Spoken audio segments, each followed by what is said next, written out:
Hello বন্ধুরা, জেটিআরস টুম্পার্স কিচেনে আজকে আপনাদের আরেকবার স্বাগতম।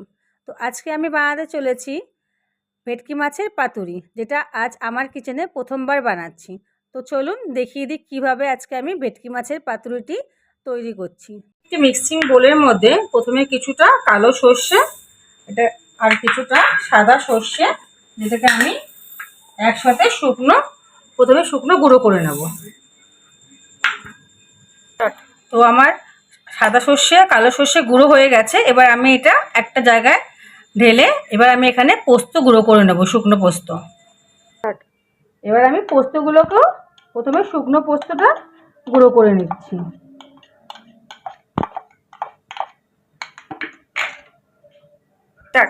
তোমার পোস্তটা গুঁড়ো করা হয়ে গেছে। এবার আমি সব গুঁড়ো মশলাগুলোকে একসাথে দিয়ে দেবো। এখানে এই যে সর্ষেগুলো গুঁড়ো করে রেখেছিলাম, সর্ষে গুঁড়ো, এদিকে আমি এখানে নিয়ে নিয়েছি কিছুটা চালমগজ,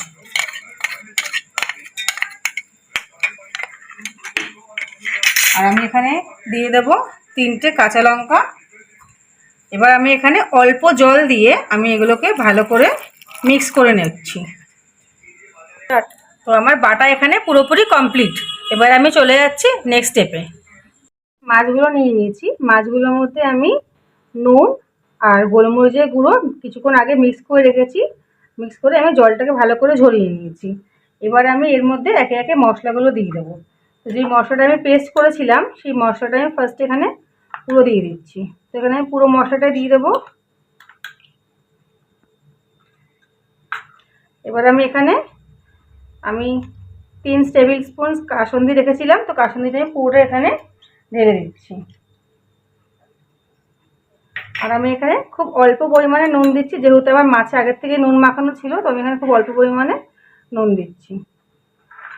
আর আমি এখানে কিছুটা সর্ষের তেল দিয়ে দিচ্ছি।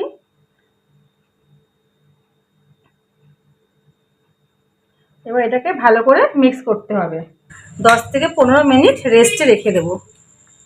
ওদিকে আমার মাছটা ম্যারিনেট হচ্ছে। এখানে আমি আমার ইন্ডাকশানটা অন করে নিচ্ছি। তো ফার্স্ট টাইম আমি ইন্ডাকশানটা অন করে নিচ্ছি। অন করে আমি একটু লোতে দিয়ে দিচ্ছি ইন্ডাকশানটা। এবার আমি তাওয়াটা জাস্ট একটু গরম হলে আমি এর মধ্যে আমি যে পাতাগুলো কেটে রেখেছি, কলা পাতাগুলো, এগুলো জাস্ট একটু তার মধ্যে উল্টে পাল্টে আমি একটু সেঁকে নেব। তাহলে কি হবে যে কলা পাতাগুলো যখন আমি মোড়াবো তখন কলা পাতাগুলো ফেটে যাবে না। তো আমার তাওয়া মোটামুটি গরম হয়ে গেছে। এবার আমি কলা পাতাগুলোকে জাস্ট হালকা করে একটু সেঁকে নিচ্ছি।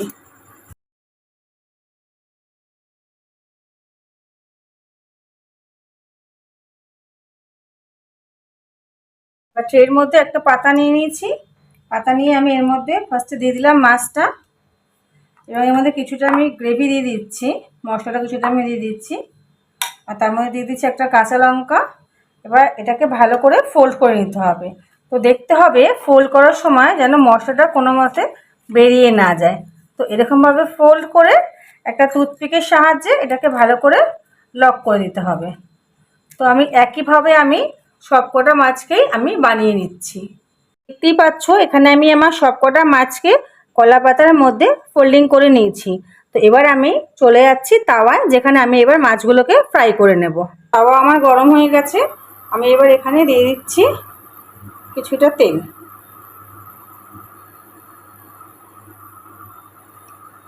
তেলটা এবার হালকা গরম হওয়া পর্যন্ত ওয়েট করতে হবে। তো এবার আমি এর মধ্যে একে একে মাছগুলো ছেড়ে দেবো।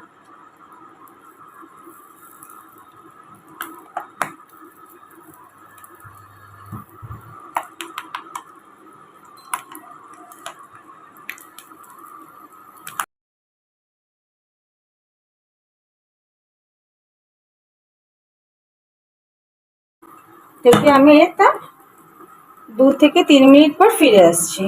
আমার 2 মিনিট হয়ে গেছে। তো আমি এবার ঢাকনাটাকে খুলে এবার আমি একবার এটাকে উল্টে দেবো।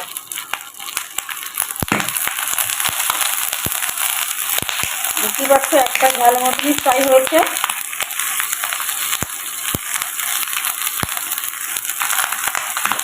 এরকম করে প্রত্যেকটাকে আমাকে ভালো করে উল্টে দিতে হবে, যাতে অপোজিট সাইডটাও ভালো করে ফ্রাই হয়ে যায়।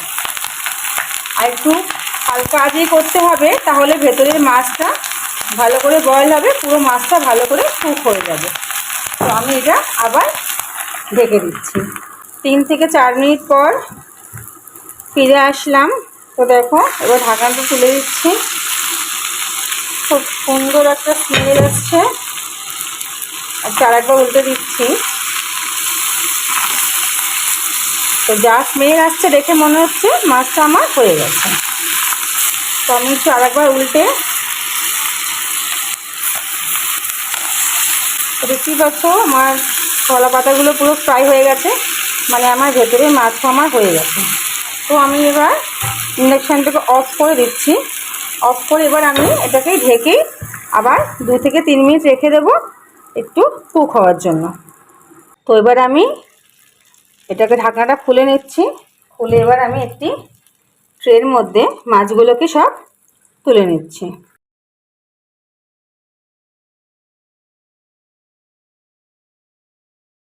মাছ আমার ঠান্ডা হয়ে গেছে। তো এবার আমি এখানে একটি মাছকে খুলে নিচ্ছি। তো দেখো টুথপিকের সাহায্যে খুলে নিলাম ফার্স্টে। দেখতেই পাচ্ছ মাছটা পুরোপুরি সুন্দরভাবে হয়ে গেছে। আর তোমরা দেখো মাছটা কত সুন্দর সফট হয়ে গেছে পুরো মাছ।